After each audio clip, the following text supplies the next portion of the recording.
name, Jelena? Oh, or do you not want your last name on YouTube? That's okay too. I don't mind. It's very Croatian. It ends with I, and we have this little C with the abbreviation kind of. It's called Ch. So my last name is Kukic. Kukic. Yeah. Oh, okay. Yeah, I see that. So there's a C with a little apostrophe on top. Yeah, kind of. Yeah. Nice. So welcome, Jelena. Thank you for being here. Having me so much. We've talked a couple times live, and I always felt like when I talk to you, number one, your English is really, really good. And number two, you're always you're always very I don't know, you're always looking for opportunities and pushing yourself to speak in more and more difficult situations and taking, yeah. So I just really wanted to talk to you. You're also just a nice person. So, so yeah, so Jelena, tell us, so where are you from? So I come from a little country called Croatia. It is part of Slavic group. It's hard to explain because it's basically Central Europe, but politically and linguistically, it's a part of Eastern Europe. But then again, we're a Mediterranean country located on the Balkan Peninsula. It's complicated. Okay. Yeah, I saw that. So you're on the water, right? So yeah, we have the coastline. So the coastline, that's where the tourists go, right? Because Croatia is a pretty big touristy place. Especially because Game of Thrones was filmed here, not in my city, but there's a city down south called Dubrovnik, and the King's Landing was filmed there. So that makes like a lot of difference when it comes to tourism. Really? So people go there just because of Game of Thrones now? Yeah, they have Game of Thrones tours. Really? So do you get like crazy Game of Thrones fans there? I guess so, yeah. Okay. Yeah, I'm just imagining, because sometimes fantasy, like fans of fantasy can be really crazy. So that's why I was like, yeah. Okay, so people go there a lot because that area, was it touristy before Game of Thrones? It was. Okay. It was, because it's pretty ancient. The city itself is pretty ancient. It has like huge history and connection with Italy, and it was just a big merchant kind of place and such. So yeah, but I think Game of Thrones just gave it a little push to go even further. Okay, nice. So what else? So it's a big touristy place. So if I go to Croatia, where should I go? Well, it always depends on what your own personal preferences, whether you like cities, whether do you like more nature, lakes, or seaside, because I'm from capital, so we don't have any kind of coastline in my own city. But there's still some places to visit. Well, I think the main thing, if you want to come to my city, is probably the city cathedral. And then there's a lot of we have the upper town, we have the lower town, and then the rest of the city.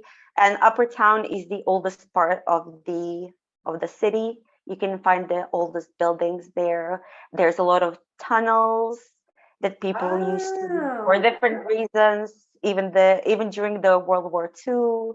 And there's a lot of interesting stories behind. Yeah, so I like nature. So what is the kind of the landscape like there? So you have the water. What's the rest of it? Have the water. We have the mountains. So literally next to the coastline, we have a whole range of mountains called, there's a mountain called Velebit, and then part of Dinaric that is kind of connected to old Balkan Peninsula.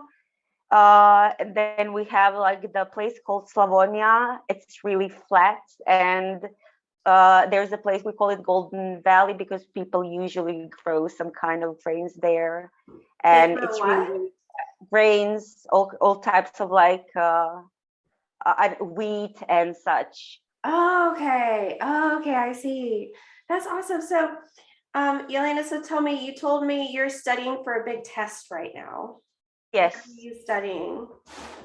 So I'm studying for IELTS, which is Hmm. international something English. I don't really know what it stands for I don't think I know completely. either, if I'm being honest. Actually, I'm studying music business. So my college is part of University of West London, and even though the first 2 years were in Croatian, the third year is going to be held in English completely, and we are required to do some kind of English test just to, prove our knowledge, our certain level of knowledge in Okay, so English. it's a London-based university. So you're going into your third year now, so that's why you're preparing so much to do Yeah, your so it English starts in year. October. Yeah, it starts Oh, in October with like academic year. I don't know what is it called. So I need yeah. to do the whole thing before the October. So music business. Yeah, So it's I very like that. Why did specific you make that face when you said that? Music. because like it's very specific. And even though it's not my master's, it's like I'm doing it for my bachelor's. I'm kind of a late bloomer. People like, why did you choose that one? And I was like, I never knew what I want to do in my life. Uh-huh. And I was working within like childcare for past 10 years probably. And I lived in Dubai, worked there. I managed to save some money, and I was like, I need to do the university thing. And I don't know what I want to do. I want to do like marketing things, and then I managed to see like they had actual. I think they had like Google ads or something like the university that I attend now. So I was like, oh, they have like the combination of marketing, like the business, the actual business with the music. Yeah. So I grew up with a father who was like, who still is guitarist, and I don't know if you can see in the bag. There's like a Oh, piano look. guitar. Yep. There's a So guitar. yeah, Yeah. I play as well, and music has been important part of my life, like literally all of my life. So Mhm. I was like, oh, let's combine these things and go with the flow. That sounds great. That sounds like a great reason to me to do music Yeah, business. I don't it's so know. I was logical. one of those people like you. I was like, I don't know. I know I need to go to the university. I knew I needed to do that. And when I got there, I was a writer. And so I just wanted to write books. But I was like, well, I need to do something to make money. And so I kind of went Exactly. from thing to thing. And yeah, so I don't know. That sounds like a perfectly good, reason to study Yeah. something. So it's like, so is music a big part of it, or is it mostly business? It's business, mostly Okay. business. I mean, I assume that most of the people who are in music business, they play something themselves, but I don't think they are eager to perform or something. So it's easier for them to be like in the background and conduct the whole thing. Uh-huh. So Yeah. you mentioned masters. So do you want to go get your masters Honestly, so I know I'm in Europe, and I know the most schools in Europe are free, unlike in US, but mine is private ones. So the cost of the fee of the actual university is not just, something that you can, I don't know, throw out of your pocket. So then? Yeah. I will say, because I basically spend all of my money on the school at the moment. So I will see. I will see. I do work, but my actual, like, I work with children at the moment as a childminder, so I don't get as much salary as I would like to. Yeah. So, That's the thing. let's just go step by step. You have to, because I've thought about going to get my master's, and you have to think, okay, if I go get my master's, I'm not just getting like knowledge, it has to balance. Like, is my salary Exactly. going to go up if I go get my master's degree? And especially at private ones or at master's degrees here in the US are so expensive. It's a huge problem. It's like if I go get my master's, I'm just spending money. I'm not going to get a better job because I have a master's in teaching Plus, you English. have two little girls, right? Plus, I have two little girls. Yeah. Yeah. Time management all the way. Yeah. Do you have a family? Do you have kids or anything? Oh, no, Just work no. with them. Running away from that. That's how being in childcare could feel. I did childcare for a long time. Do you do childcare or like a preschool? So I do, I don't know, do you have this term in America? It's called childminder. It's basically like a nanny babysitter, but on more like profession level. Oh, no, I don't think so. So is it kind of like you do education along with watching them? Yes, but usually the kids I take care of are like toddlers. Okay. Okay. So do you take care of several of them or just I one take family? care, so it's not a full time, so I take care about for two kids in one single day. So I have like morning session with one kid and then the afternoon session with another one. Oh, okay. Okay. Yeah. So I I know people who have done childcare who are like, oh, I'm going to have kids and then children are my job, so it'll work out. And Mm, I'm thinking, no, I need a that's break. debatable. Do you have any? Is there anything you've learned through that might help people? I might be kind of a, special case because like all the foreign languages that I know, I never actually wanted to learn them. I was literally, Just happened.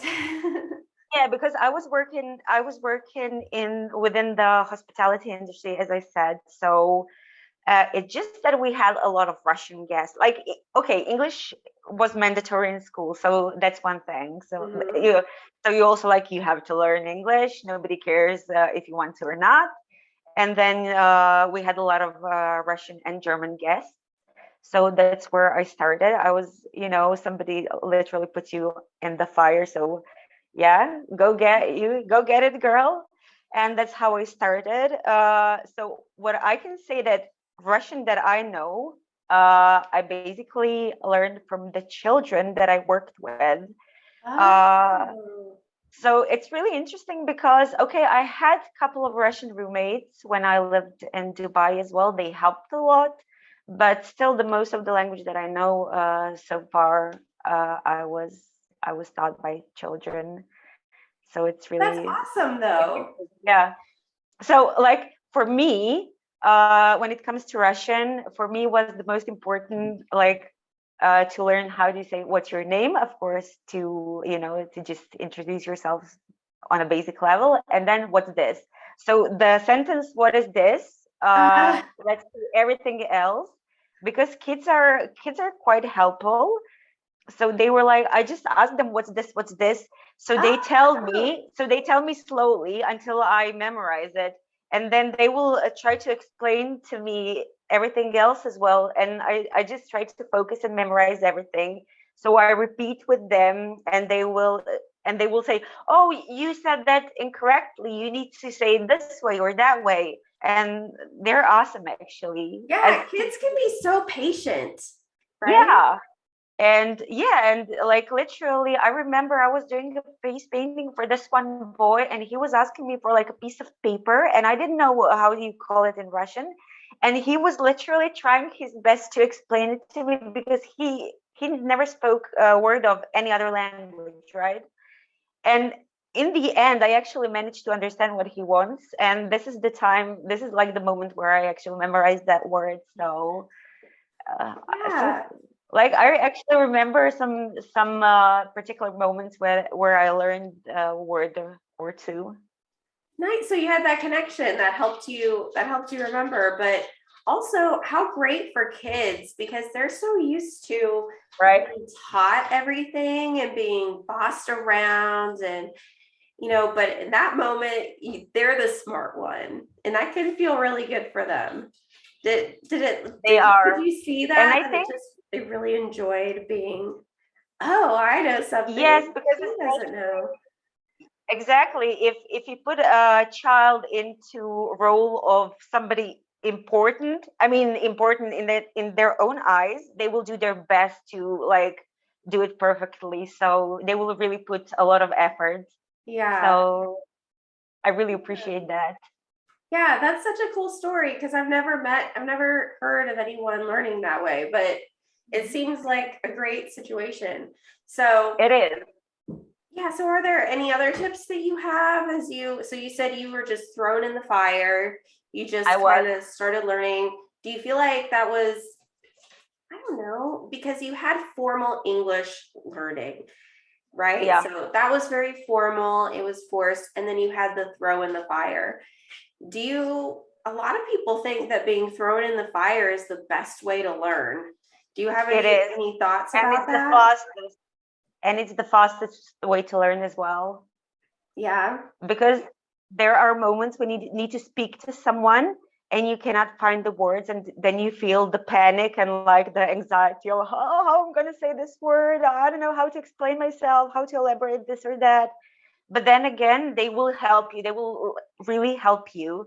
And they see you're like breaking sweat and whatnot, and they will help you. It's just up to you whether you will accept this help and concentrate to like memorize, and it just goes with the flow and it goes much faster.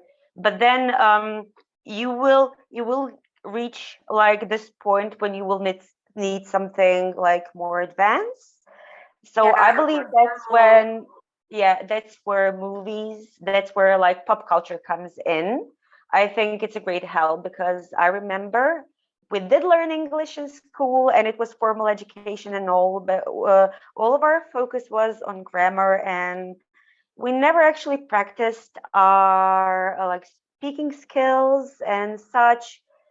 So like like I'm not gonna say street street talk or whatever you call it, but movies really help Yeah. because the phrases go like they repeated themselves very oftenly, so it just goes into your ear whether you want it or not. It just gets absorbed. Mm-hmm. And I remember, I think um I I was in I was maybe 15, 14, 15. My dad downloaded Harry Potter, the first one, the movie, Uh-huh. and that's the first movie I actually saw full in English without any subtitles, and it was so hard for me. But I said I'm gonna keep going with these movies without any subtitles, and it helped me a lot as well. So we were just talking about this before the interview, actually, where you were saying, actually, right now, I am just trying to immerse myself in English as much as I can for my exam. And that's also what you're talking about. Just like turn on the movie, just, listen without subtitles. Um, and yeah, are there any other ways that have worked for you to immerse yourself? Absolutely, reading. And I'm not even talking about books, I'm talking about articles. I think they're like short texts that Mm-hmm. can mean a lot, that can really mean a lot. And they're like, when it comes to journalism in general, you can see like different qualities of writing. Yeah. So you can choose the one that suits you best in this particular moment. And then if you feel like you're done with it, you can like go a step further. And books, I think they come last, in my opinion. Uh-huh. So like, okay, like kids stories, kids books, yes, of course. But then if you want to read like something more complicated, something more I don't know, like difficult, your level needs to be advanced. Yeah, yeah. And articles are great. And the other thing articles give you is something like relevant information, like things that are Yeah. happening right now. So you're not just, I mean, I love books, I love reading books, but yeah, they're more difficult for sure. I think they're more difficult to read, but also they don't give you that they don't always give you that relevant information. So now you can talk to someone in English and talk about something that's happening in the world, and you have the language to talk about it.